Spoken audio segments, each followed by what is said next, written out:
একটু তেলে এতগুলো মাছ। কেমন লাগছে খাইতে? ভালো। তোমার নিজের হাতে রান্না ভালো তো লাগবে। জওয়ান মানুষদের বেশি রান্না ভালো হয় না, কিন্তু বয়স্ক মানুষের রান্না না একবার খাইলেই গান করে বেড়াবা। ঠিক ঠিক ঠিক রাইট, মায়ের হাতে রান্নার টেস্টটাই আলাদা। মনে হচ্ছে শাড়ি পরে আসো।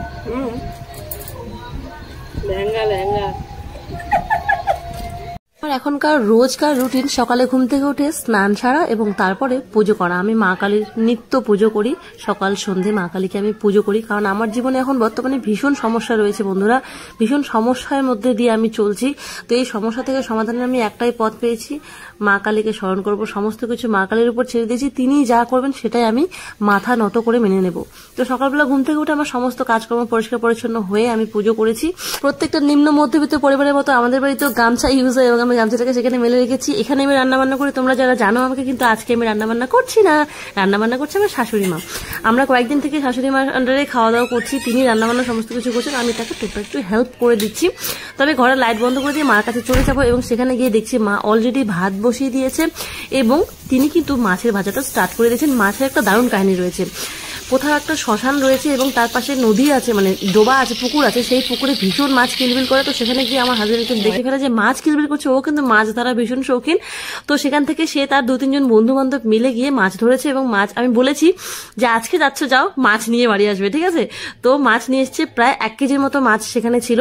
দেখলাম যখন মা রান্না বান্না করছে, কিছু খাওয়া দাওয়া করেনি, তো মা ছোলা রান্না করেছিল সকালবেলা। আমি ছোলার মধ্যে অল্প একটু মুড়ি দিয়ে 2টো চামচ নিয়ে মাকে এসে বললাম যে জলদি করে খেয়ে নাও, রান্না বান্না করতে হবে না, একটু দেরি করে করলেও হবে, আগে তুমি খেয়ে নাও এবং আমিও খাবো, আমারও খিদে পাচ্ছিল। 9টা 9:30 বেজে গেছে। তো চলো এবারে খেয়ে আমি দেখিয়ে দিচ্ছি যে কি করে খেতে হয়।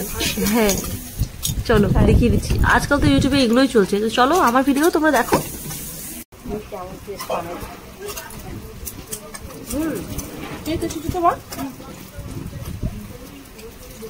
এটা তো নিরামিষ না, তাই না?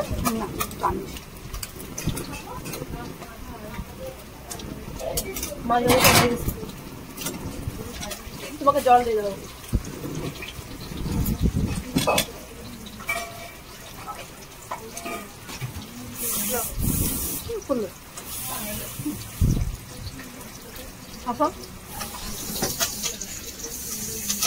কেমন লাগছে খাইতে? ভালো।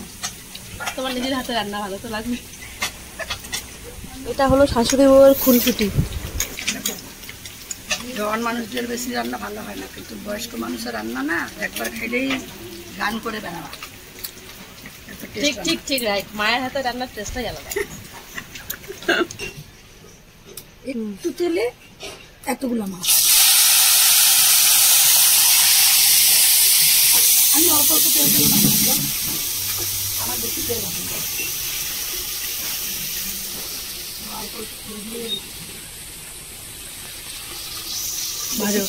দেখি অল্প একটু তেল দিয়ে কেমন মাছ ভাজা হয়।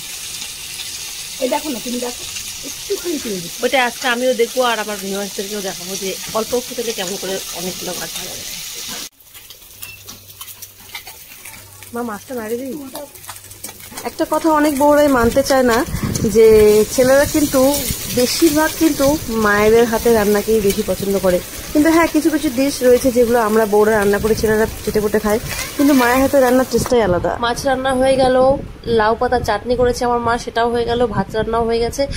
এবারে আমরা খেতে বসবো। আমি মার জন্য অপেক্ষা করছি, মা স্নান করতে গেছে, স্নান করে আসাতে আমরা দুজনে মিলে খেতে বসে গেলাম। শ্বশুরমশাই আগে খেয়ে তিনি দোকানে চলে গেছেন। আমি সাধারণত সবসময় আমার হাজবেন্ডের সাথে খাওয়া দাওয়া করি, কিন্তু ও যেহেতু এখন বাড়িতে নেই তাই আমি মার সাথে খাচ্ছি, সময়ও পার হয়ে যাচ্ছে। আর ও যখন আসবে, ও যখন খেতে বসবে, ওর সাথে আমি আবার খাবো। এই তরকারিটা এত টেস্ট হয়েছে যে আমি লোভ সামলাতে পারছি না বন্ধুরা। বাটনা দিয়ে কদু পাতা, লাউ পাতা।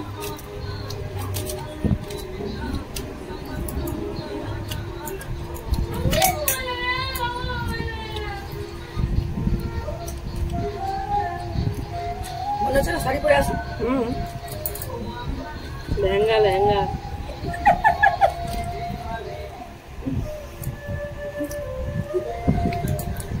সেই টেস্ট হচ্ছে মা তরকারিটা। মা সত্যি তোমার ছেলে খাইলে একদম ফিদা হয়ে যাবে। আমি 2 বার ভাত নিলাম। ওরকমই খায় কত যে মানুষ ভাত নেই না, আজকে আমি ভাত নিলাম। ও না এরকমই মাছের ঝোল খায় আমরা বলি জিরা বাটা দিয়ে আর শসা দিয়ে চচ্চড়ি। আরজিকর হত্যাকাণ্ডে দোষীদের শাস্তি দাবি করে আমরা এর আগেও রাস্তায় নেমেছিলাম, যার ভিডিও আমি অলরেডি আপলোড করেছি আমার ইউটিউব চ্যানেলে, এবং আজকেও সন্ধ্যা 7টার সময় চাংরাবান্ধায় আমরা পথে নামবো, আন্দোলন করব। আমি সবাইকে আহ্বান দিচ্ছি, সবাইকে আমি ডাক দিচ্ছি, তোমরা যারা যারা সম্ভব এসে কিন্তু যোগদান অবশ্যই করবে। নমস্কার।